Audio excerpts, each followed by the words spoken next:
Oh, what a beautiful morning. Oh, what a beautiful day. I've got a wonderful feeling. Everything's going my way. Hello, everybody. I'm just on a little morning walk. I've actually sneaked over the border into Switzerland because this beautiful little walk just the other side of the border, which really takes me into the wilderness. But as I look at the sky, there's a plane. I can hear a plane. I'm not sure if you can hear it. But that has been a rare sound in the last few weeks and months. And I'm not sure the birds are too happy with that, because they've been dominating my eardrums in the recent months. But today I wanted to talk a little bit about the difference between pleasure and freedom, and how when we live the more spiritual life, we make a quantum shift in the way we perceive life and the way we choose to go.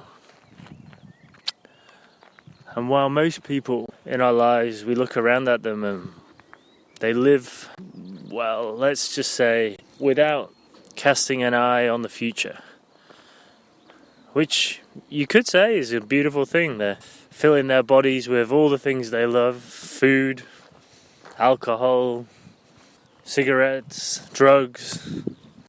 And while spiritual texts and all the gurus say we must live in the present, one of the king rules is to look after ourselves, look after our bodies, look after our minds.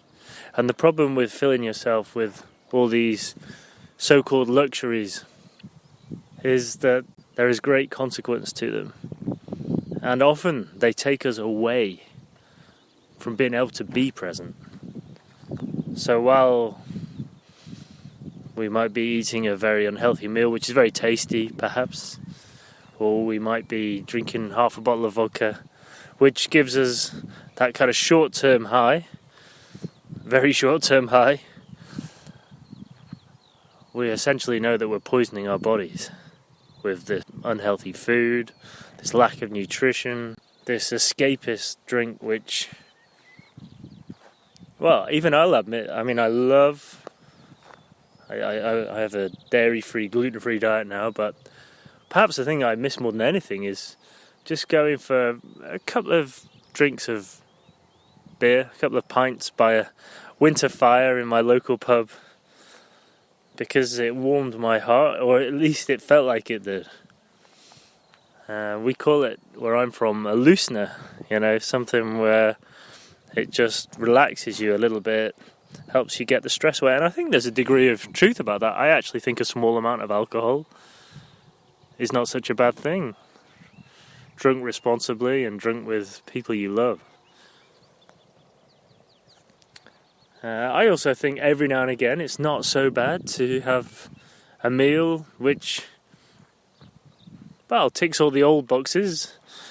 Perhaps it's not that good for you, but it makes you happy, and if you're among friends or family or people you love, again, I think it's acceptable. I think we can become a bit obsessive with that whole perfect diet, and I think a lot of people look at me when I'm out with people and I say, no, I have to eat gluten-free and I have to have dairy-free, and I think a few people look over and go, oh, there he goes again.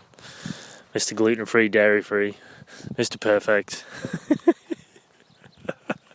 But it isn't about that. For me, it is about looking after my body, the vessel that I've been given, so my soul can thrive in this life.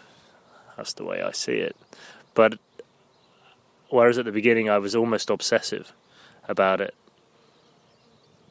now I've learned that every now and again it's good to let what remains of your hair down and just enjoy life. And I think as long as you don't make a big deal of it in your mind, in the same way that some of us become obsessed with meditation to the point that we don't meditate for one night and we're beating ourselves up about it. No, this isn't the way we have to be, because if we start policing ourselves to a point where we're actually upsetting ourselves, then it can't be healthy. It can't be healthy. Ram Dass, in one of his talks, I absolutely love it. He said that many ex-smokers actually become so anti-smoking and so staunch about not smoking that they end up dying from not smoking. Because they're telling their story a million times about when they did, and they're saying, lecturing people, because they've been through that and it was tough. But I think when we go through this phase of cleansing our bodies, we don't make it our story, firstly, and secondly, we don't push it on other people. I think the important thing is that that's just part of our journey, but we have to let go of the whole obsession with not smoking. And I think alcoholics can be the same. I'm not against any of the programs, these amazing programs which have been created to help people to move on from alcohol, because I think different things work for different people.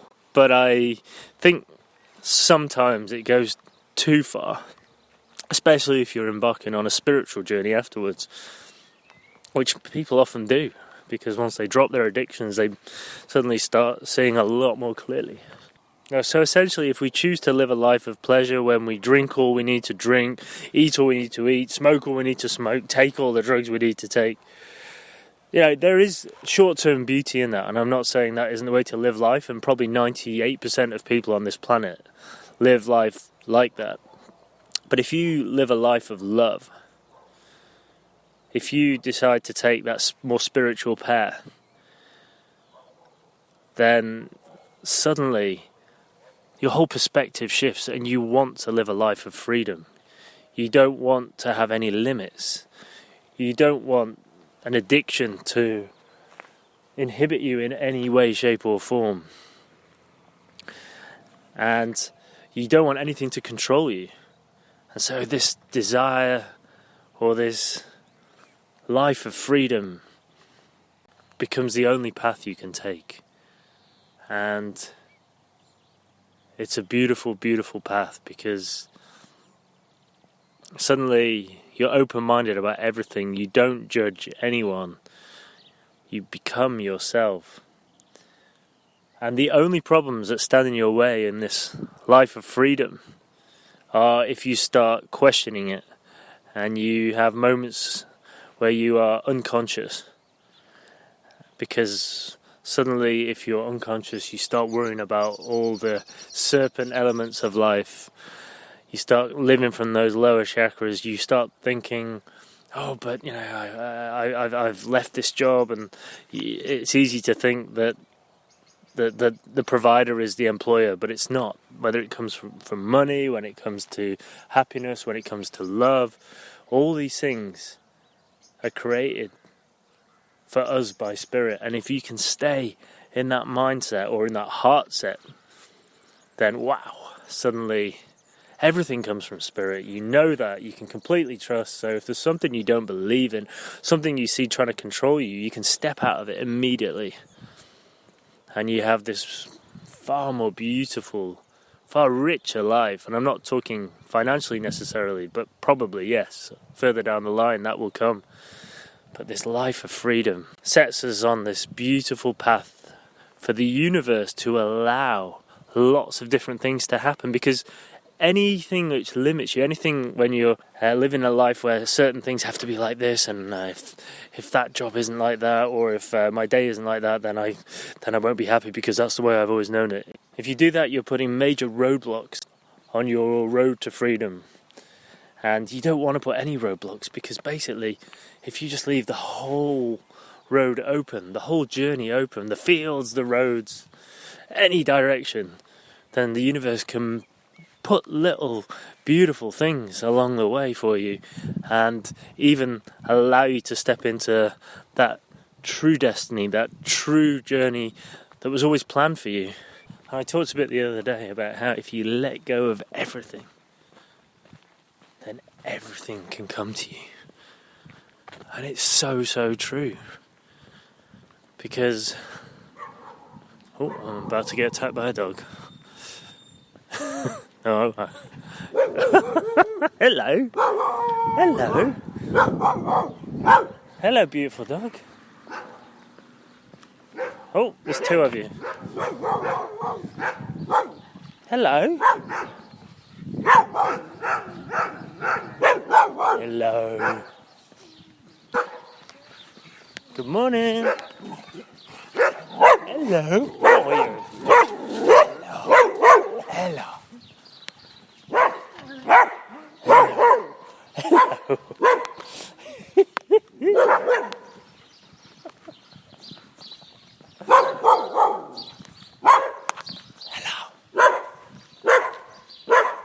I know. I love you too. There we go.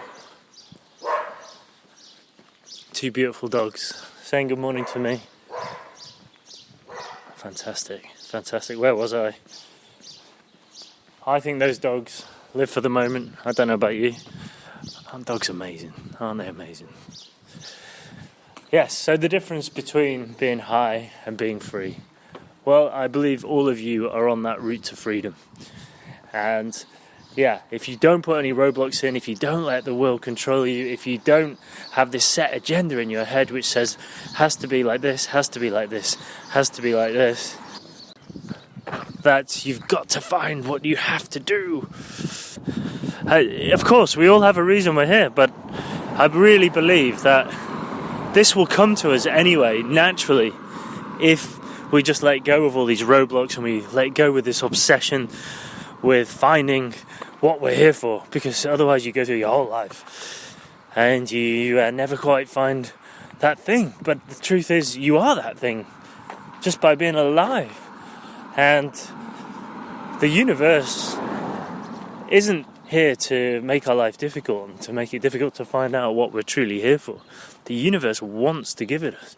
And therefore, if we don't stop the universe if we don't put any blocks in the way, we don't stop the universe from giving us those magic pointers, those amazing coincidences that aren't actually coincidences. They're the universe giving us a sign saying, this way please, and step into your dreams. I love you. There you go.